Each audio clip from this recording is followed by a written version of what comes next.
Hello student, कैसे हैं आप सब। Welcome to my channel SST learning hub. तो स्टूडेंट, हम लोग पिछले क्लास में हिस्ट्री चैप्टर 1 और चैप्टर 2 यूरोप में राष्ट्रवाद का उदय और समाजवाद और रूसी क्रांति को इन दोनों चैप्टर को डिटेल एक्सप्लेनेशन के साथ पढ़ा है और बहुत ही कम टाइम में इसको इन दोनों चैप्टर को हम लोगों ने कंप्लीट किया। आज के इस लेक्चर में, इस क्लास में हम लोग दोनों चैप्टर के बोर्ड एक्सपेक्टेड एमसीक्यू करेंगे, ठीक है, with question answer.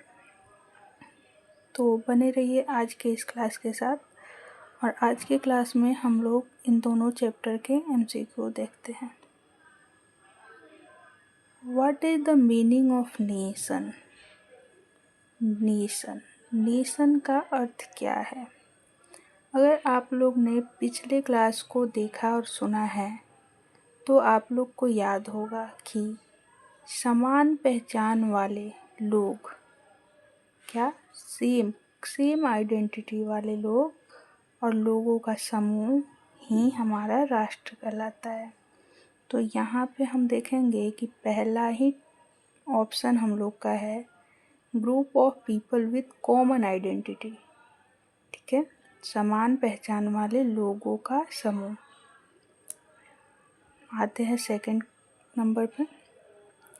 Which event is considered the first clear expression of nationalism? कौन सी घटना राष्ट्रवाद की पहली स्पष्ट अभिव्यक्ति मानी जाती है?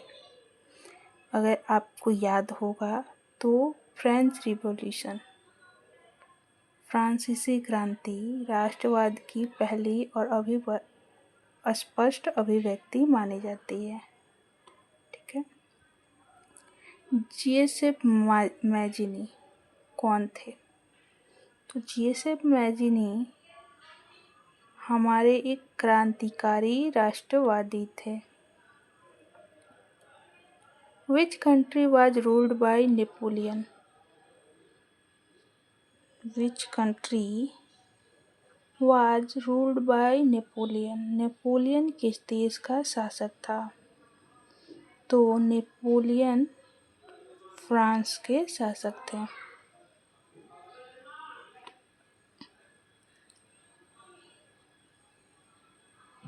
What was the main aim of nationalism in Europe?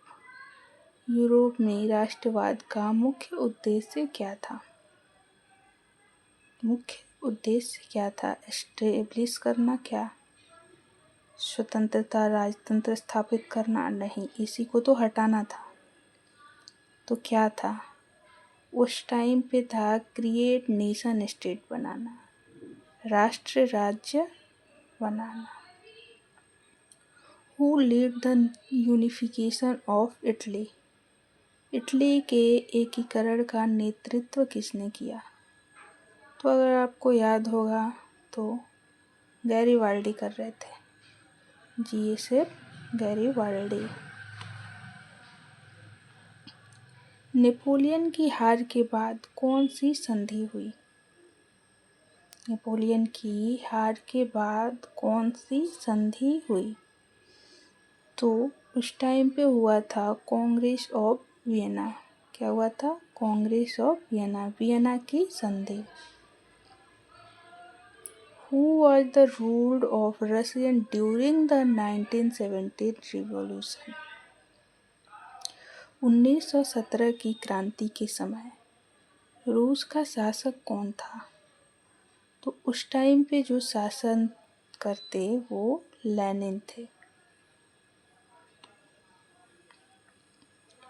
Russian revolution took place in? रूसी क्रांति कब हुई? रूसी क्रांति आपको याद होगा तो वो 1917 में हुई। ये बहुत ही इम्पोर्टेंट है इसलिए क्योंकि ये रिवॉल्यूशन ऑफ ईयर का ये जाता है और इसमें दो रिवॉल्यूशन हुए थे। पहला फरवरी रिवॉल्यूशन और दूसरा अक्टूबर रिवॉल्यूशन, ठीक है। Bolshevik party was lead by, Bolshevik party का नेतृत्व किसने किया? तो ये कर रहे थे Lenin. Which system was opposed by socialist, समाजवादियों ने किस व्यवस्था का विरोध किया? डेमोक्रेसी? नहीं, समाजवादी लोग तो डेमोक्रेसी लोकतंत्र चाहते थे। कैपिटलिज्म, हाँ, ये वो नहीं चाहते थे कि पूंजीवाद रहे, इसलिए उन्होंने कैपिटलिज्म का विरोध किया। लेनिन इंट्रोड्यूस्ड विच पॉलिसी आफ्टर रिवॉल्यूशन, लेनिन ने क्रांति के बाद कौन सी नीति लागू की? तो आप लोग को याद होगा एक नया इकोनॉमी पॉलिसी जो उन्होंने शुरू किया, new economy policy. February revolution of Russia took place in, तो अभी हम लोगों ने पिछले स्लाइड में देखा कि 1917, ठीक है। आते हैं एग्जाम आंसर फॉर्मेट, कैसे रखना है हमको कि क्वेश्चन जब बनेंगे तो हमें आंसर राइटिंग कैसे करना है।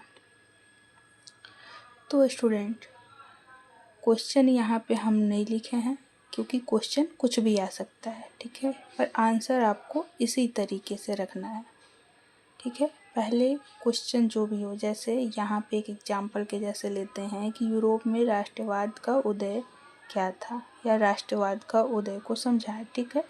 क्वेश्चन कुछ भी हो सकता है। इंट्रोडक्शन, अगर हम पहला कोई भी चीज़ होता है टॉपिक का, तो उसका हम लोग इंट्रोडक्शन देते हैं। लाइक अगर पूछता है कि यूरोप में समाजवाद के उदय को समझाएं, तो हम लोग का इंट्रोडक्शन की जगह पे क्या होना चाहिए कि यूरोप में राष्ट्रवाद का उदय, ये हो गया मेन हेडिंग। उसके बाद हम लोग 1 से 2 लाइन में इसको एक्सप्लेन करेंगे। जैसे यूरोप में राष्ट्रवाद का उदय 19वीं सदी की एक महत्वपूर्ण घटना थी। इसमें कुछ याद करने जैसा नहीं था, क्वेश्चन से ही हम लोग आंसर बना दिए हैं।